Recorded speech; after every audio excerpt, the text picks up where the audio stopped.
Firewire connected DV cameras. Firewire driver. DCR TVR20. Compensation. The magneto-reluctance 411 chroma subsampler. Prefamulated amulite. Where do I even get started? Capturing footage from old tapes is intimidating when you first start. While there's a wealth of knowledge about this subject on the internet, it comes in the form of hyper-detailed, very technical, long-form content. 12mm slices. My goal is to simplify the steps into everyman-speak so that you can get started. Then once you've captured your first tape, you will have the experience, confidence, and basic knowledge to watch an hour-long video from EposVox and know what he is talking about. The HDV tapes are usually 422 chroma sampling. His video is where I learned. It's by far the best one-stop shop to get the knowledge to capture tapes. If you are already pretty confident that you can understand the technical jargon, Retroencabulator. I suggest you skip my video and go straight to his. This video is going to be for beginners. Let's start with what you're going to need. You're going to need hardware, software, and footage. The hardware you need is a tape player, a cable to plug that tape player into your computer, and a computer with a compatible port. If your computer doesn't have this port, then you're going to need an adapter card with that port on it. The software you're going to need is the driver for the adapter card, and you will need a program that can record the tape into a digital video file. The last thing you're going to need is the footage on the tapes. You need a way to read the footage on the tape. You can either buy a professional tape deck, these run for about $1,000 on eBay, or you can buy a camcorder. These are much cheaper, but you need to buy a model with a Firewire port. Firewire is the easiest, highest quality, fastest, and cheapest way to read the footage on your tape. But first we need to figure out what kind of tape you have. My mom had Hi8 tapes, which is a Sony format. You probably have Mini DV, which is a more universal format, widely adopted, cheaper, higher quality video, smaller tapes, better in every way than Sony's Hi8. Canon made a lot of Mini DV camcorders with Firewire, and they can be found on eBay between $30 and $50. Make sure you get one with a power supply. The power supplies were proprietary. They are no longer manufactured. They are hard to find now. The PSU is worth more than the camera. You will also want a battery. Believe me, it's a convenience to have a working battery. You can buy a camera that is broken to get it cheaper. Remember, you only need the tape player and the Firewire to work. The screen can be broken, the lens can be broken, the camera might not be able to record video anymore. Doesn't matter. It just needs to play a tape. You can save a lot if you buy a broken camera. For my mother's Hi8 tapes, I used the Sony DVR TRV730, and it worked great. You will need a cable to plug your camcorder into your computer. You might think that a USB cable is the way to do that. The camcorder you have probably has a USB port. Without getting too deep into it, it took a global pandemic for Canon and Sony to realize that transferring footage over USB is a convenience. Your early 2000s camcorder has a different port on it called Firewire. This has a better protocol than USB, but no one cares. All you need to care about is the name of the cable you need to buy. You're looking for a Firewire 400 1394 4-pin to 6-pin cable. This is what it looks like. Your camcorder needs to have a 4-pin Firewire port. The cable needs to have 4-pin on one end and 6-pin on the other end. In order to plug this cable into your computer, you will need a Firewire 400 6-pin port. Now maybe you have a Mac from the early 2000s that has a Firewire 800 9-pin or a 400 6-pin port. In that case, this is likely your easiest and cheapest option. Check your older hardware to see if you've already got Firewire. My MacBook had a Firewire 800 9-pin 1394B port. I ordered a 9-pin to 4-pin cable, plugged the camcorder in, turned it on, opened the software in macOS. I hit record in the software. The camcorder started playing the tape without playing audio out loud, which was nice, and everything just worked.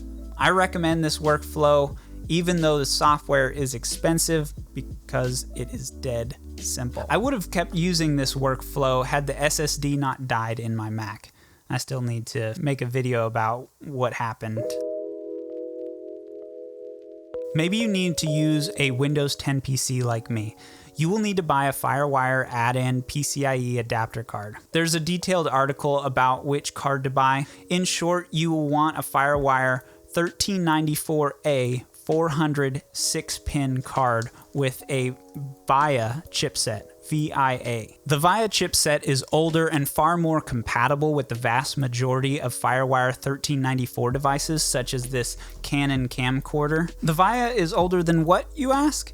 It's older than the Texas Instrument chipset. The TI Firewire 1394B 800 9-pin card is far more popular in search results despite being less backwards compatible. So before you buy, you want to check the photos of the product and the description. Brand name doesn't really matter in this case because the performance is limited by the chipset. Most brands advertise far more performance than the chipset is capable, placing multiple Firewire ports on a single card, which is convenient when you have multiple devices to plug in, but please understand that you won't be able to get more than 400 megabits per second, and you will have to share that speed between your devices. This doesn't matter for our use case because we can only capture one tape at a time. We will only have one camera plugged in at once. Now I have bought two Firewire cards, a Texas Instrument and a VIA. My Sony Hi8 camcorder worked with the Texas Instrument card, but the Canon Mini DV camcorder only worked with the VIA card. The VIA card was cheaper, so I suggest you save some money and purchase the card that will work with all your devices. But you have to make that decision for yourself based on the camcorder that you have.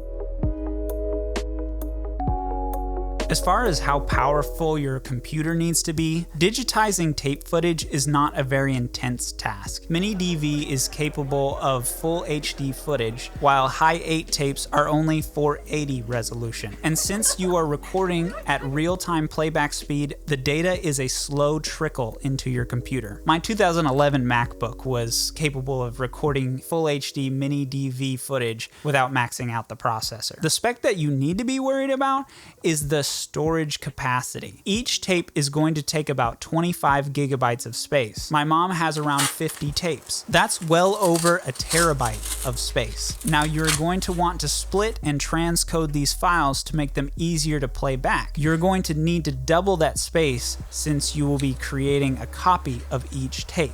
I'm planning on 3 terabytes for my mom's 50 tapes. I've already created 400 gigabytes after digitizing 9 tapes. You need to count how many tapes you have and multiply by 50 gigabytes. Then you will know how large of a drive that you'll need to purchase.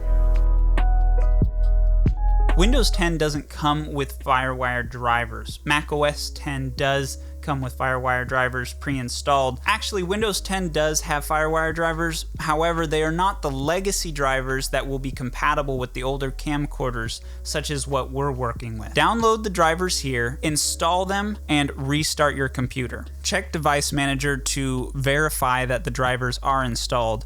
Plug in your camcorder, turn it on, and check Device Manager to see if it shows up. It might be under imaging devices. This may not work automatically. For example, if you're using a Firewire port that is built into the motherboard, then go into the system BIOS and look for a setting that says something about Firewire port or IEE 1994 port. You will need to make sure that this setting is set to enable or on. If you're using a 1394 Firewire expansion card, then you will need to go into the BIOS and set it to disable or off. Save your BIOS settings and reboot into Windows 10. Once again, if you're needing details on this process, there is a great article that I will link to. It details the differences between Windows 7, 8, 10, and 11. The process is different for each generation of Windows.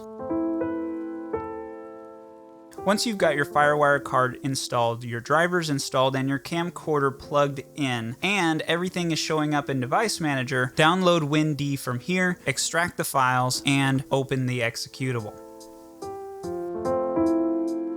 Once you have all the pieces, the rest is easy. Fun even, especially if you haven't seen your tapes in a while. I hadn't seen my mom's tapes in over a decade. I had fun seeing my older siblings as little kids. First thing you need to do is place your tape in the camcorder and play. You need to make sure the camcorder works and the tape isn't damaged. Quite a lot of my mom's tapes were moldy or ripped or warped. Next, you need to plug the camcorder in using the Firewire cable. This can be the trickiest part, and sometimes it will just work. I had to turn on the computer, plug in the Firewire cable, turn on the camera, then open the capture software in that order. Once you get WinDV open, the source should say Microsoft DV camera and VCR. If you change the source to the Canon camera or Sony camera, it just won't work. It has to be the Microsoft Firewire driver. The next thing is to press capture in WinDV. Some cameras can be controlled over Firewire. If your camera cannot be played from WinDV, then press play on the camcorder. You want the tape to play until it gets to the first frame of the video, then start recording in WinDV. If you start recording from the beginning of the tape, the audio will disappear from the AVI file you're creating when you go to split it up into shorter clips later. You want the WinDV recording to start at or after the first frame of the video that appears on the tape. Then you just have to let it record. When the tape is done, stop the recording in WinDV, and there you have it. You now have your tape in an AVI file on your computer. Now, these files are not easy to play back. Windows Media Player cannot play AVI files smoothly. In another video, we'll talk about converting, compressing, and splitting these files into smaller files to make them easier to work with. For now, I'd suggest installing VLC on your computer. That is a video and audio player that is highly compatible with most media files. VLC will be able to play your AVI files so that you can check them, make sure that they look okay, and of course enjoy them. In the future, I'd like to talk about deinterlacing, upscaling, sharpening, color grading, denoise. There's some really amazing artificial intelligence softwares that can do amazing things with these old tape videos. For now, tell me in the comments how recording your first tape went. I'll see you there.